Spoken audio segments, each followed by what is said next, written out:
다 함께 기도하심으로 9월 2일 월요일 매일 예배 시작하겠습니다. 기도합니다. 오늘도 한량없는 은혜와 사랑으로 우리를 지키시고 보호하시는 고마우신 하나님, 오늘도 하나님께서 우리에게 귀한 예배를 허락해 주시옵시고 이 예배를 통하여서 우리가 감사로 나아가는 귀한 은혜의 시간이 될 수 있기를 간절히 원합니다. 주님 말씀에 늘 순종케 하시고 우리가 기쁨과 감사함으로 살아갈 때에 우리의 삶 가운데 하나님께서 주시는 신령한 은혜가 늘 우리의 삶 가운데 충만케 허락하여 주시옵소서. 아버지 9월달도 하나님의 손에 우리 모든 가족들과 또 기업과 우리의 자녀들을 하나님께 올려드립니다. 하나님, 우리가 어디에 있든지 간에 하나님께서 안전하게 지켜주시고 또 아버지 우리의 상황 가운데서 힘들고 어려운 일이 우리의 삶 앞에 닥칠 때에도 우리가 포기하거나 실망하거나 두려워하지 않고 걱정하지 않고 오직 하나님께 우리의 믿음을 드리며 우리가 주님을 신뢰하며 나아갈 수 있도록 우리의 믿음을 다잡아 주시옵소서. 오늘도 우리가 매일 예배를 통하여서 하나님 앞에 나아갑니다. 주님, 이 예배가 우리에게 큰 삶의 원동력이 될 뿐만 아니라 우리의 삶을 말씀으로 충만케 하는 시간이 되게 하시고 더욱더 하나님을 깊이 묵상하고 또 우리가 예수님을 닮아갈 수 있는 귀한 시간이 될 수 있도록 하나님 함께 하여 주시옵소서. 하나님, 사랑하는 우리 가족들 가운데 환우들을 기억하여 주시옵소서.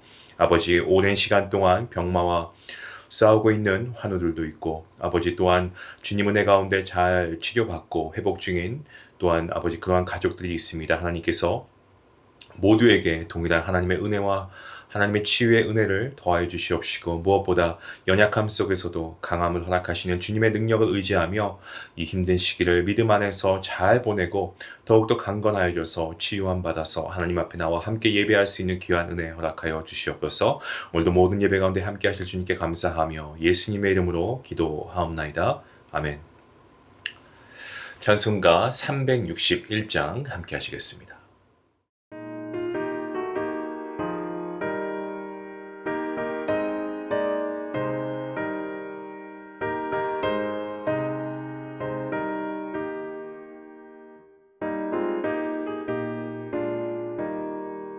기도하는 이 시간 주께 무릎 꿇고 우리 구세주 앞에 다 나아가네.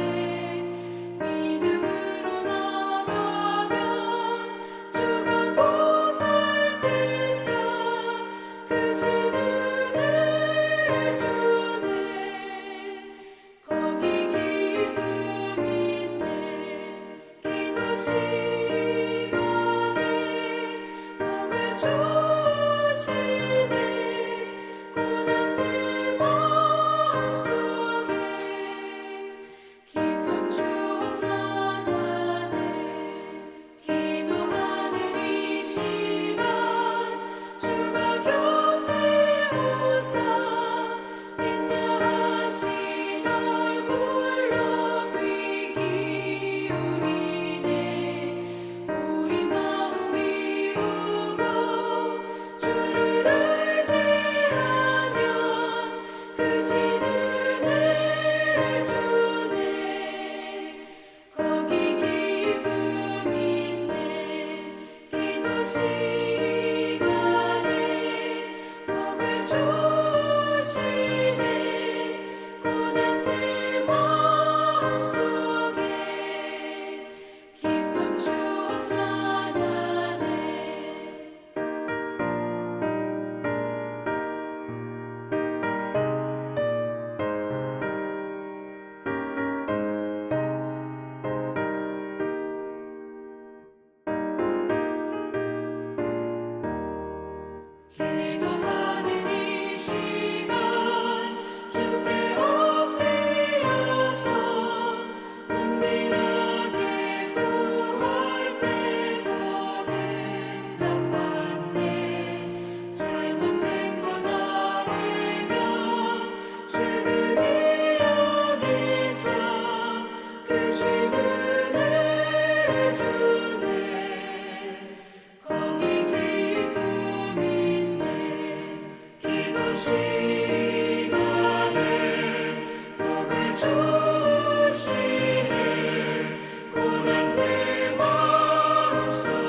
하나님께서 우리에게 주시는 말씀은 느헤미야서입니다. 느헤미야서 2장 1절 그리고 10절까지 말씀인데요. 우리 같이 함께 말씀을 읽도록 하겠습니다. 1절 말씀부터 함께 봅니다. 아닥사스다 왕 제20년 니산올에 왕의 앞에 술이 있기로 내가 들어 왕에게 드렸는데 이전에는 내가 왕의 앞에서 수색이 없었더니 왕이 내게 이르시되 내가 병이 없거늘 어찌하여 얼굴에 수색이 있느냐 이는 필연 내 마음에 근심이 있음이로다. 그때 내가 크게 두려워하여 왕께 대답하되 왕은 만세 수를 하옵소서. 나의 열조의 묘실 있는 성읍이 이제까지 황무하고 성문이 소화되었사오니 내가 어찌 얼굴에 수색이 없사오리이까. 왕이 내게 이르시되 그러면 내가 무엇을 원하느냐 하시기로 내가 곧 하늘의 하나님께 묵도하고 왕에게 고하되 왕이 만일 즐거워하시고 종이 왕의 목전에서 은혜를 얻었사오면 나를 유다 땅 나의 열조의 묘실 있는 성읍에 보내어 그 성을 중건하게 하옵소서 하였는데 그때의 왕후도 왕의 곁에 앉았더라.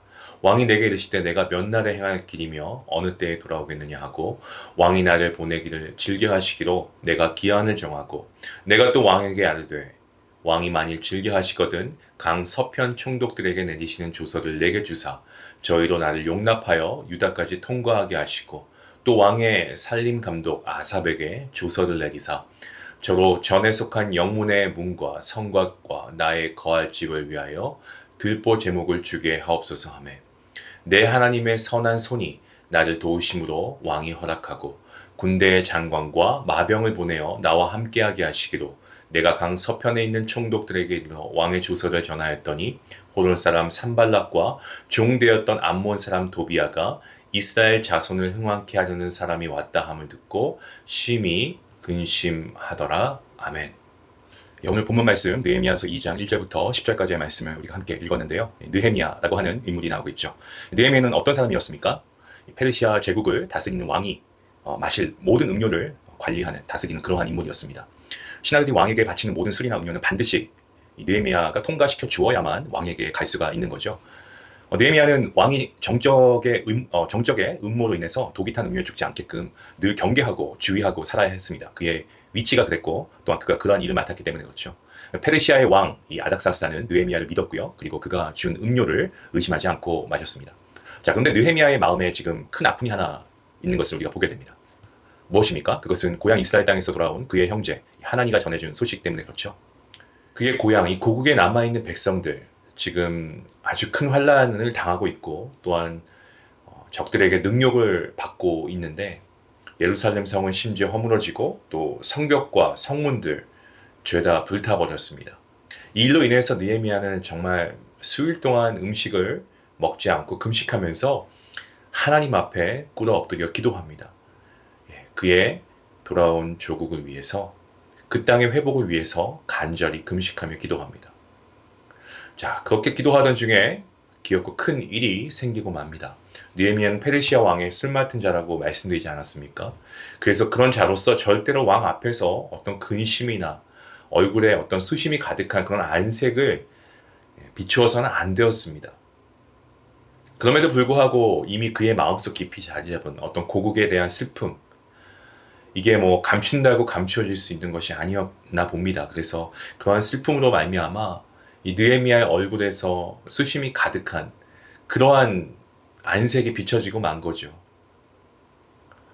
우리가 느헤미야서를 보면서 알게 되는 것은 느헤미야는 아주 신중한 사람이었습니다. 무슨 일을 하든지 항상 조심하고 그리고 실수하지 않으려고 노력한 사람이었죠. 아주 신중한 사람이었기 때문에 아마 그의 얼굴빛이 변한 시간은 어쩌면 그게 길진 않았을 것 같다라는 생각을 해봅니다. 하지만 아닥사스다 왕은 그 짧은 시간을 놓치지 않고 그 순간에 수색이 변한 이 느헤미야를 바로 알아챕니다.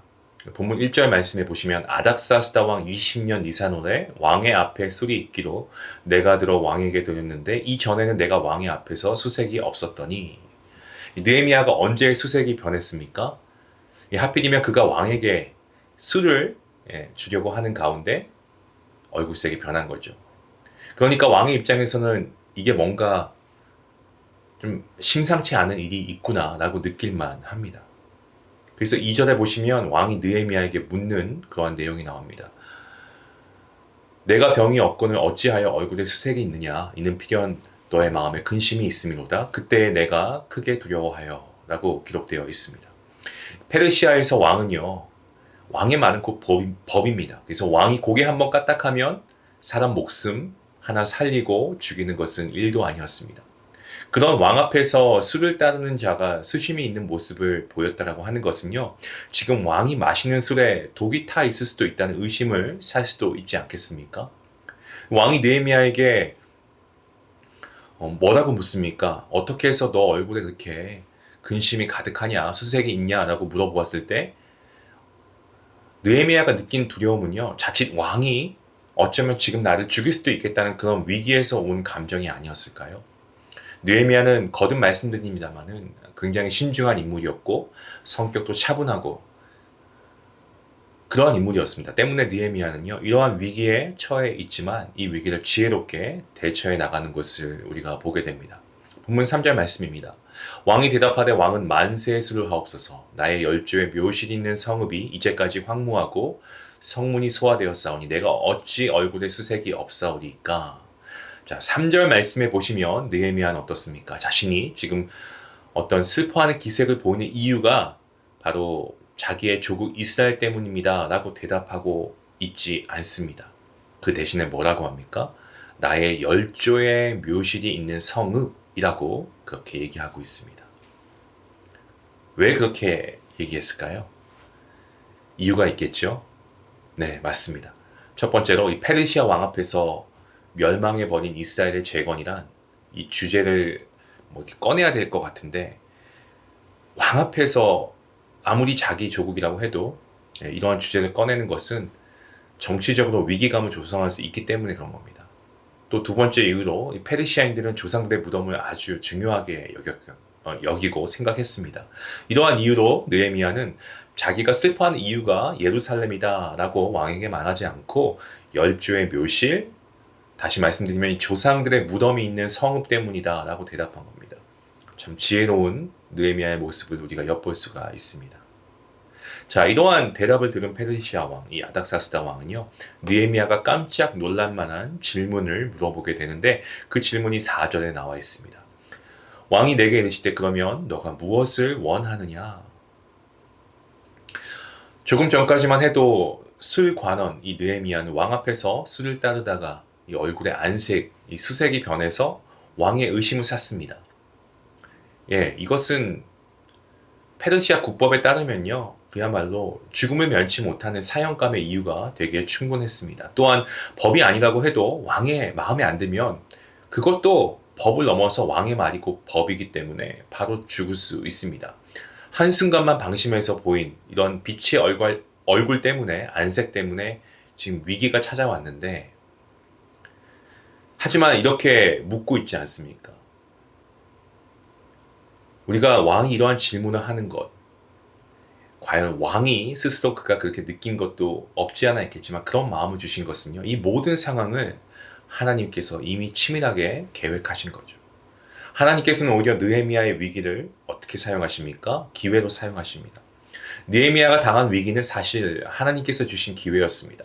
하나님께서는 이처럼 어떻습니까? 우리의 삶 가운데 동일하시죠. 우리의 삶에 찾아오는 위기들, 그러한 상황 가운데서도 하나님의 크신 뜻을 이루실 기회로 사용하신다라는 사실, 우리가 깨닫게 됩니다.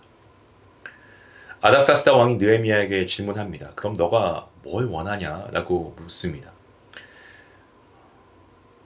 느헤미야는 이미 며칠 동안 금식하면서 하나님께 예루살렘 성을 위한 기도를 드리고 있지 않았습니까? 따라서 그의 머리에는요, 예루살렘 성을 위한 필요가 무엇인지 그는 이미 알고 있었습니다. 그래서 왕이 물어봤을 때 뭐라고 대답합니까? 뭐 이런 거죠. 쉽게 말씀드리면 이게 필요하고 이게 필요하고 저게 필요하고, 그러니까 필요한 것들을 아주 세밀하게 상세하게 잘 얘기할 수 있었다는 거죠. 하지만 느헤미야 바로 왕의 질문에 답하지 않는데요. 4절 후반절을 보시면 이렇습니다. 내가 곧 하늘의 하나님께 묵도하고 기도의 사람, 바로 느헤미야였습니다. 지금 그의 목숨이 왔다 갔다 하는 절대절명의 위기 가운데서도 느헤미야는 하나님께 이 순간에 어떻게 해야 하는지 지혜를 달라고 기도했습니다.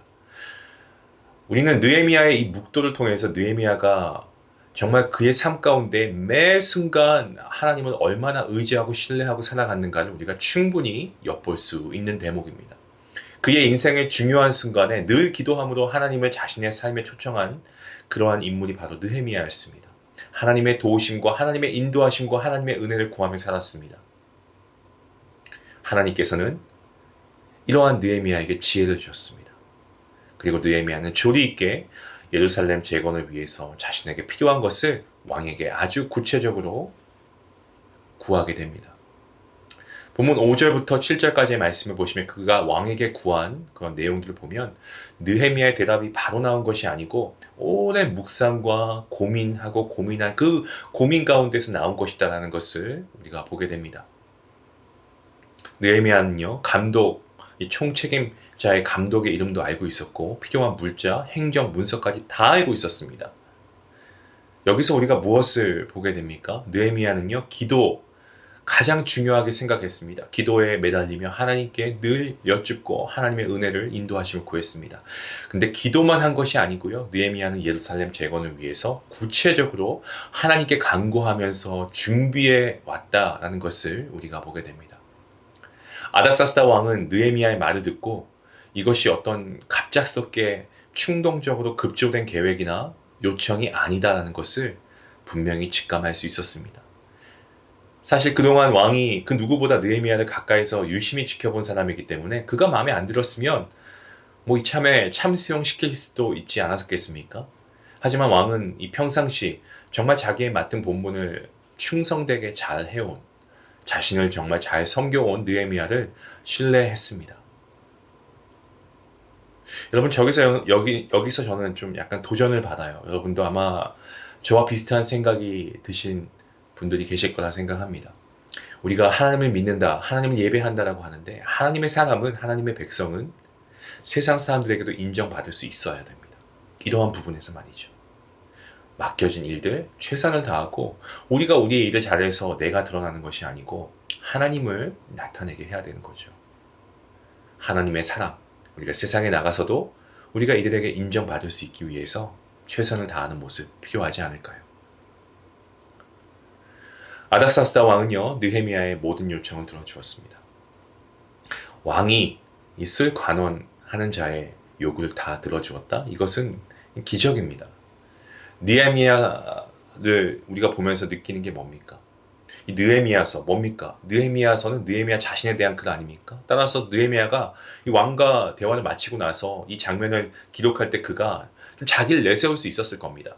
뭐 이런 거죠. 역시 나처럼 지혜로워야 한다. 혹은 사람은 나처럼 평소에 성실해야 한다. 뭐 이러한 글귀나 어떤 표현들을 충분히 남길 수 있습니다. 자신의 공로도 좀 기록할 수 있다는 거죠. 하지만 8절 후반절 보시면 느헤미야가 무엇이라고 고백하고 있습니까? 내 하나님의 선한 손이 나를 도우심으로 왕이 허락하고. 느헤미야 멋진 사람인 것 같습니다. 자기의 공로는 없다는 거예요. 하나님께 모든 영광을 올려드립니다. 이런 말 아니겠습니까? 모든 것이 하나님이 하신 겁니다. 내 지혜도 아니고 내 능력도 아니고요. 나는 미련하고 약하지만 오직 하나님, 절대 주권자이시고 선하신 하나님께서 나를 도와주셨기 때문에 내가 그 하나님의 능력을 힘입어서 내가 아닥사스다 왕 앞에서 은총을 입었습니다. 굉장히 지혜롭고 굉장히 겸손한 사람인 것을 우리가 보게 됩니다. 사랑하는 성도 여러분, 오늘 저와 여러분에게 처한 상황, 환경, 어려운 가운데 있을 수 있습니다. 여러분도 여러분의 기도의 제목을 가지고 정말 오랜 시간 동안 계속해서 하나님께 하는 기도의 제목들이 있을 것이고요. 여러분의 눈물이 마르지 않는 그런 기도의 소원들도 있을 겁니다. 저도 기도의 소원들이 왜 없지 않겠습니까? 하지만 우리의 처한 상황 가운데 환경이 어렵다고 해서 우리가 두려워해야 할 이유가 없습니다. 하나님의 선한 손길이 우리를 도우시면 이 위기가 놀라운 위대한 기회가 될 수 있기 때문에 그렇습니다. 사랑하는 성도 여러분, 오늘 혹시 나의 지혜와 나의 힘과 능력으로 일하고 있다고 생각하지 않습니까? 나의 어떠한 살아온 경험이나 방법을 가지고 문제를 해결하기 위해서 몸부림치고 있지는 않습니까? 오늘 느헤미야가 어떻게 했습니까? 하나님께 묵도했습니다. 하나님의 손이 도우심을 느헤미야는 인정했습니다. 그리고 끝까지 하나님을 신뢰했습니다. 이런 느헤미야의 신앙, 느헤미야의 믿음의 모습, 바로 저와 여러분의 모습이 될 수 있기를 주님의 이름으로 간절히 기도합니다. 기도하시겠습니다. 하나님 감사합니다. 오늘 느헤미야라고 하는 이 인물을 통해서 내 스스로는 얼마나 하나님 앞에 그동안 교만했는가를 다시 한번 보게 됩니다. 내가 일하고 내가 수고하여서 내가 이만큼 벌었고 내가 이만큼 살고 있는 것이다. 사실 이건 세상 사람들의 기준 아니겠습니까? 하지만 하나님, 우리가 이 일을 할 수 있는 것도, 우리가 건강을 가지는 것도, 하지만 때로는 우리가 연약함 속에서도 기뻐할 수 있는 것은 이 모든 것이 하나님의 은혜 아니고서야 우리가 어찌 이 삶을 살아갈 수 있겠습니까? 하나님, 오늘도 하나님께 감사하고 또 감사하며 나아갑니다. 우리에게 힘주시는 분 하나님이십니다.